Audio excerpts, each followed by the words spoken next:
Le deuxième point est celui-ci. Le leader qui change le monde différemment d'un gestionnaire ou d'un leader qui vit dans une situation calme, réfléchit et change le paradigme.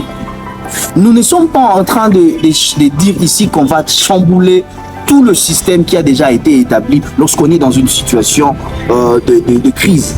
Mais le leader qui change le monde pendant la situation des crises, il ne regarde pas le système parce que pendant les crises, le système s'effondre. Le système, c'est lorsque les choses sont déjà maintenues. Le système, c'est lorsque les choses ont été déjà bien établies et qu'on sait ce qu'il faut faire, quand il faut le faire, pourquoi et quand et où. Mais lorsqu'il y a une crise, tout s'effondre.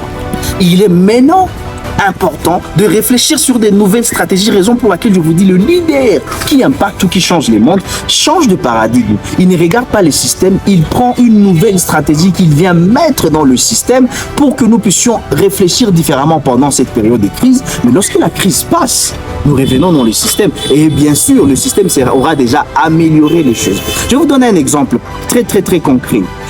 Pendant la période du Covid, tout le monde avait déjà un système bien établi. Mais dès lors que le Covid est arrivé, tout le monde était obligé de changer sa manière de faire les choses. Il y a des raisons pour lesquelles vous allez voir certaines personnes ne venaient plus au travail pour venir travailler avec du papier et tout cela. Le travail est devenu du télétravail. On a réfléchi sur une nouvelle stratégie. Mais lorsque le Covid est parti, tout le monde est rentré au bureau. On a repris le programme, on a repris les activités, mais avec une nouvelle touche. On n'a plus repris les travails juste comme on les faisait avant. Parce que le télétravail s'est rajouté sur ce qui était en train de se faire. Il arrivait à l'époque, avant que le télétravail n'arrive, avant que les histoires de télétravail ne viennent intervenir dans les travails pendant le Covid, que les gens, quand il est absent du bureau, il ne peut pas participer à une réunion. Quand il est absent du bureau, il ne peut pas participer à une conversation. Mais dès lors que Covid est venu et que la situation a changé, même si on est rentré dans l'ancien système, les gens commençaient à utiliser le télétravail comme un moyen de travailler, même quand les choses ne sont pas